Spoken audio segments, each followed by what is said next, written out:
Freelancing করতে হলে কি আসলে পেইড কোর্স করতে হয়? মানে আমরা যে গতানুগতিক যে কোর্সগুলো দেখি ইউটিউব কিংবা ফেসবুকে যে অ্যাডসগুলো আমরা দেখি, সেই কোর্সগুলা আসলে আমাদের জয়েন করা উচিত কিনা, কিংবা ফ্রিল্যান্সিং করতে হলে কি কোর্স না করলে ফ্রিল্যান্সিং করার কোনো উপায় নেই? এই বিষয়টা অত্যন্ত গুরুত্বপূর্ণ আমি মনে করি। যে বিষয়টা জানা জরুরি, ফ্রিল্যান্সিং করতে হলে আসলে কোনো পেইড কোর্স করার প্রয়োজন নেই। যদি মানে করেন, তাহলে এটা আপনার জন্য সহজ হয়ে যাবে। শুধু আপনার মানে উপকার বিষয়টা আলাদা আলাদা ভিন্নভাবে আছে। যেমন আপনি যখন পেইড কোর্স করবেন, তখন আপনি এক্সটার্নাল মানে একদম হিডেন যে বিষয়গুলো খুব সহজেই জানতে পারতেছেন। কিন্তু আপনি যখন ফ্রিতে শিখবেন, মানে বিভিন্ন সোর্সের মাধ্যমে, বিভিন্ন ভিডিও থেকে নানান নিজ ধরে ধরে শিখবেন, তখন আপনার বেসিক থেকে অ্যাডভান্সটা অনেক বেশি স্ট্রং হবে এবং আপনি ভিতর থেকে সব জানতে পারবেন।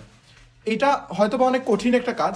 দেখা গেল আপনি যদি পেইড কোর্স করেন, তাহলে মিনিমাম 1 বছর কিংবা 6-7 মাসের মধ্যে আপনি পরিপূর্ণ কাজটা শিখতে পারতেছেন। কিন্তু আপনি যখন ফ্রিতে করবেন, ফ্রিভাবে শিখতে যাবেন, তখন আপনাকে মিনিমাম ন্যূনতম 2 বছর সময় দিতে হবে।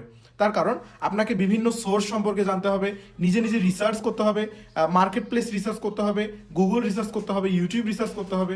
টোটালি বলা যায় যে একটা মানে আপনাকে অনেক অনেক বেশি রিসার্চের মাধ্যমে ফ্রিতে শিখতে হবে। এই জিনিসটা যদি আপনি পেইডে যান, তাহলে আপনাকে পেইডের মাধ্যমে অনেক সহজেই আপনি শিখতে পারতেছেন। অ্যাডভান্স যে বিষয়গুলো আপনি অনেক দিন সময় লাগবে আপনার শিখতে, সেই বিষয়গুলো আপনি খুব দ্রুত আপনি পেইড কোর্সের মাধ্যমে শিখতে পারতেছেন। পেইড কোর্সের বেনিফিটস শুধু এই একটাই। তো আপনারা চাইলে পেইড কোর্সেও জয়েন করতে পারেন, কিংবা আপনি ফ্রিলি ভাবেও শিখতে পারেন আপনার মতো করে। আপনি আপনার মতো করে একটা করে নিজ ধরে ধরে আপনি শিখতে পারেন। তো আজকে এই পর্যন্তই, দেখা হবে নতুন কোনো ভিডিওতে। আসসালামু আলাইকুম ওয়া রাহমাতুল্লাহি ওয়া বারাকাতুহু।